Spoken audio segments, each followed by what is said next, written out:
Last night, guess what I did? I watched MSNBC's election coverage. It was anchored by Rachel Maddow, Joy Reid, and Nicole Wallace, people I call the Mo, Sha'Carri, and Shirley of the alphabet mafia. The three stooges of sexual identity, racial identity, and gender identity presented a portrait of American reality far different from my interpretation. In their view, critical race theory doesn't exist and certainly isn't being taught in American schools. An investigation into Thomas Jefferson's worldview is a high priority. January 6th was a violent bloodbath that nearly toppled our republic. And Virginia's gubernatorial race was a referendum on reinstituting Jim Crow laws. The picture painted by Maddow, Reid, and Wallace likely explains why Republican Glenn Youngkin won his race for governor and why he'll be joined in office by Republican Lieutenant Governor Winsome Sears, the first black woman to win a statewide election in Virginia. It's difficult to retain and sustain power with lies. The political left and their propagandists in the corporate media have been lying nonstop for the past year. A wise con man conceals his lies with occasional truths. Politics attract con men, both left and right, moderate, conservatives, liberals, con men, all of them. That's what politics attracts. Problem for the left is big tech and its social media apps convince Democrats to be unwise, to abandon truth completely. Big tech believes its Twitter and Facebook algorithms are in control of truth. Youngkin and Sears believe in a much higher power, a truth spelled out in the Bible and backed by the blood of Jesus. Listen to this sampling of their beliefs and what's driving them. Friends, I am pro-life. And I cannot believe where this governor has taken us. A child made in the image of God. And then we're going to decide whether that child lives or dies. Folks, this is not the Virginia that we all know. And I will stand up for the unborn, and you will stand with me, because if we don't, I don't know who will. Friends, I believe that we are all formed in the image of our Maker, and therefore we are all equal. And anything that teaches division is not of Him. And therefore, we will not teach critical race theory in schools. We will not. If you see grandmother with her head under a sheet, because she would pull it over, that was her prayer tent. She was very instrumental in everything I did. My campaign is really based on the Psalm 133, verse 1. And what does that say? How good and pleasant it is when brothers and sisters live together in peace and harmony. This is America. There's nowhere else to run to. And people run to America for liberty and freedom. Democrats and their pundits will spend the coming days and months trying to figure out how the state of Virginia elected President Joe Biden by a 10-point margin and 12 months later elected Youngkin and Sears. They will, of course, blame racism, Donald Trump, the Proud Boys, Thomas Jefferson, and eventually they will shred Democratic candidate Terry McAuliffe as a horrible candidate. They will not admit that voters rejected their reliance on lies.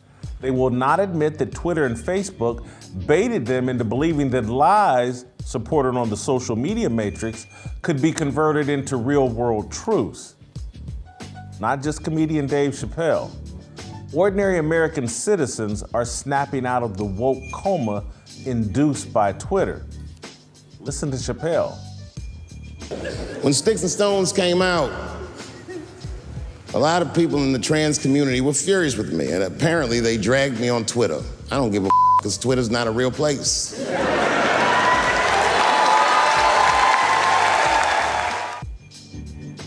what I'm saying? Twitter's where the three stooges go to have their lies confirmed. On social media, you can earn likes and retweets pretending that January 6th was the modern-day Pearl Harbor. Yesterday, Nicole Wallace claimed police were maimed by flagpoles during an insurrection. Listen for yourself. I think we know the answer to some of this. I watched Glenn Youngkin's interviews on Fox News, and he did nothing that he did not. I mean, he worshipped at the altar of Donald Trump on Fox News. He flew an insurrection flag at his rallies. He simply didn't. He played dumb about a Zoom rally. He did not really put much distance between himself and Donald Trump on the big lie or the deadly insurrection in which police officers were maimed by flagpoles. So I think that the real ominous thing is that critical race theory, which isn't real, turned the suburbs 15 points to the Trump insurrection endorsed Republican. What do Democrats do about that? The deadly insurrection. The truth is, a bunch of frustrated taxpayers at the behest of FBI informants staged a mostly peaceful protest inside the Capitol. An incompetent police officer shot and killed a tiny, non-threatening woman, Ashley Babbitt. In comparison to the riots, looting, and arson we witnessed across the country in the summer of St. George Floyd, January 6th was a 1950s-style sorority panty raid. On social media, you can garner likes and retweets, firing off tweets claiming that 2021 America is no different from 1921 America. Late last night, as it became evident that Youngkin would win, Jamel Hill tweeted, "It's not the messaging, folks. This country simply loves white supremacy." The tweet has 16,000 likes and nearly 5,000 retweets. Hill thinks she's tweeting hard truths to power. She's just running to Twitter to get her insanity and lies confirmed. I'm sure Joy Reid did the same thing after ranting on TV that Republicans are a danger to national security. I'm not kidding. Listen. They would have to be willing to say what you have said on your show. I think we've all said a version of it. You have to be willing to vocalize that these Republicans are dangerous, that this isn't a party that's just another political party that disagrees with us on tax policy, that at this point, they're dangerous. They're dangerous to our national security because stoking that kind of soft white nationalism eventually leads to the hardcore stuff. It leads to the January 6th stuff because if people are tolerant of it in your party, they're tolerant of the soft racism, it's a really short trip to get to the January 6th insurrectionist place. And we're not. I would love to hear Joy Reid explain the soft racism that she peddles, and did it play any role into what we saw all of the summer of 2020? When we saw buildings burn, when we saw policemen shot, when we saw stores looted, when we saw nonstop rioting across the entire country, all of it far more violent, devastating, destructive, worse than anything that happened on January the 6th. But somehow, that's not a threat to national security, but Republicans are. Is Winsome Sears, is she a danger to America? She immigrated to America at 6 years old. She joined the Marines before she was an American citizen. She's lieutenant governor of the state of Virginia. She's black, so is her husband, and so are her kids. Are they all a danger? Does she sound dangerous here? Want to introduce to you my husband, Terrence.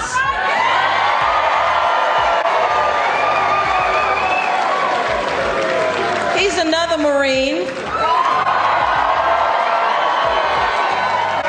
My daughter, Katja, and my other daughter, Janelle.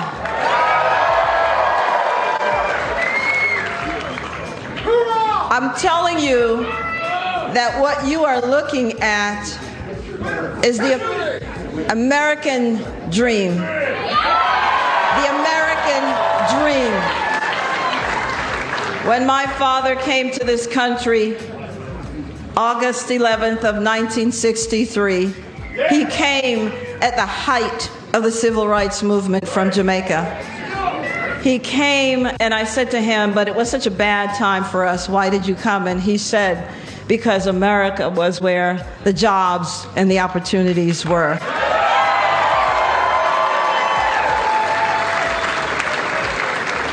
And he only came with $1.75.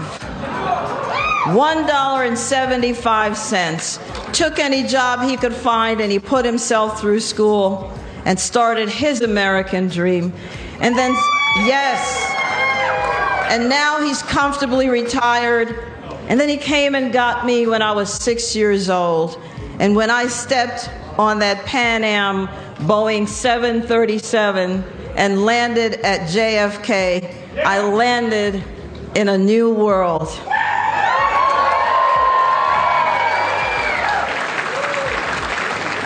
And so let me tell you this. I am not even first-generation American. When I joined the Marine Corps, I was still a Jamaican. But this country had done so much for me, I was willing to die for this country.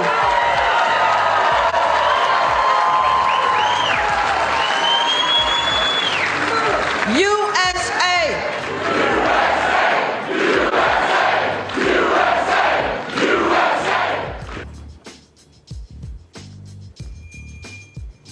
That's a threat to national security. Winsome Sears, Republican. Black woman, black husband, black kids. Threats to national security. The three stooges over at MSNBC argue the Republicans have constructed a fantasy world, an unfair political terrain that makes it difficult for Democrats to compete. Republicans have constructed a fantasy world. But Joy Reid is arguing on TV after everything we've seen in the past 2 years that some people in moose hats and flags that went to the Capitol, and there's only one dead body at that alleged insurrection, and it was a white woman, tiny little woman, that was shot and killed by police. They're the threat to national security. You got buildings burning all across this country throughout all of 2020. You have policemen shot. We've had carjackings of American citizens. We've had all kinds of violence, looting, arson in virtually every major city because St. George Floyd died. But Winsome Sears and Trump supporters that went into the Capitol at the behest of FBI informants and about half the Capitol Police Force that let them in, they're the threat to national security. Who's living in a fantasy world? I mean, let's think this through. Take the race out of this. Quit looking at everything through a racial lens or a political lens and just examine it through a truthful lens. Who has really been a threat to the security of this country? The facts are crystal clear. This isn't me caping up for Trump supporters or anybody. Just look at the facts. Just do the death toll. Do the damage toll. Billions of dollars of destruction over St. George Floyd and Jacob Blake. And damn, Congress was back to work within an hour of this alleged insurrection that threatened the sanctity of the United States of America.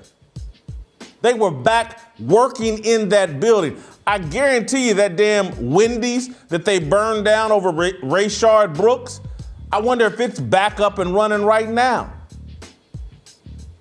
But within an hour, they were working at the Capitol, and somehow it's Pearl Harbor.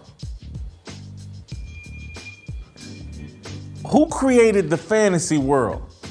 Nicole Wallace argued that schools are not teaching critical race theory. She backed Terry McAuliffe's lie that the state of Virginia was not implementing critical race theory into schools. Yep. And what is happening in sort of Republican America, it's not just critical race theory. It's saying, fraud happened. People believe there was fraud, so they're fixing it. So Republican voters think Republicans are fake. Never mind that it's fake. That's right. Critical race theory isn't taught. It means something different to voters. They think it is. So Republicans are fixing it. Youngkin's going to ban it. And some of it is just a question for Democrats now. Do you adjust to a terrain that is not fair, that is not just, that is all fact-based, but that at this tonight looks like it advantages Republicans? Well, the way that you confront and defeat an opponent that has framed things in a way that is fake is that, yes, you can create your own competing fake framework and run on that. Or you can accomplish real things and then run on that and say, yes, these guys have invented a boogeyman about a form of racial hierarchy that you've fantasized into existence that isn't actually taught in schools. But look, you have a child tax credit and you have the biggest climate change legislation that's ever been passed in this country. And we have an infrastructure bill, and all of the terrible traffic problems in Virginia are going to get fixed because Republicans are talking about fantasy stuff and Democrats are talking about real things. Who has done that? For those of you that have any faith in God, just a tiny bit, just ask yourself, these lies that are being told nationally, on TV, constantly, and you're buying into, an assault on the truth is an assault on God. When they get you living in this fantasy world of lies, they've taken you straight to hell.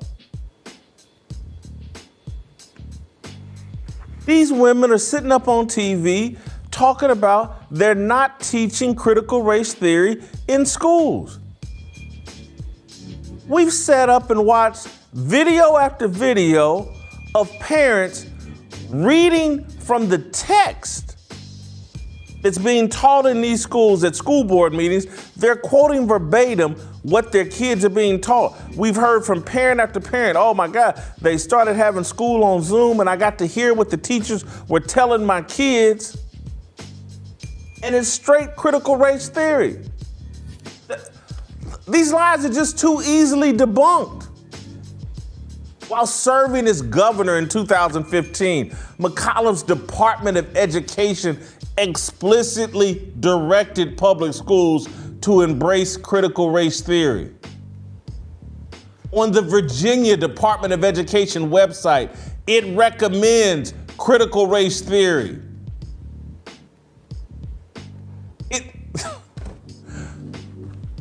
I hate to say it because it's somewhat hypocritical and stupid for me to say this, but you can find these lies, you can figure these lies out just over Twitter. You ain't gotta be smart. Just punch it in. It's everywhere. There's a string of tweets from a guy, Christopher Rufo, that debunks all of it. The left, and those of you on board with the left, those of you that have thrown out every religious belief you've ever had to support the political left. You've moved into fantasy land. You've abandoned the truth. You now support lies like men are birthing people. Men can have babies. You support, Biden appointed some dude, Richard Levine, who changed his name to Rachel Levine, and allegedly Rachel Levine made history as the first female 4-star admiral. This is La La Land. This is hell on earth. This is an assault on fundamental truths. Do you think God thinks Richard Levine is a man? And the first female 4-star admiral? Do you honestly think this lie they've been telling for the last decade, that the police are a bigger threat to young black men than gang violence? And that, oh my God, I can barely go out of my house. I could get hunted down by the police. Do you honestly believe that? Yes, it may win you a debate at work. Yes, it may make your boss feel sorry for you on your job and maybe guilt trip into giving you a raise or a promotion. But do you believe it? And all these little short-term victories, and yeah, it feels good to tweet this out, and in a text string I can say this, and I can point to George Floyd or Jacob Blake and Eric Garner and Ahmaud Arbery and Breonna Taylor. I can point to them and say, oh, look, we're all under attack and the police are doing this. It's a lie and you know it.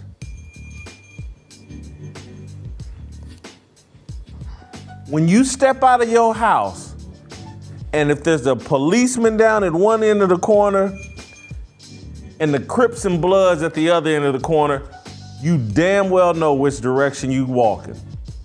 Quit lying. It's satanic. George Floyd is a hero. Cut it out. Biological men should be allowed to compete against women in sports. Cut it out. The only way to survive COVID is with 3 masks, 6 vaccines, and in constant isolation. Cut it out.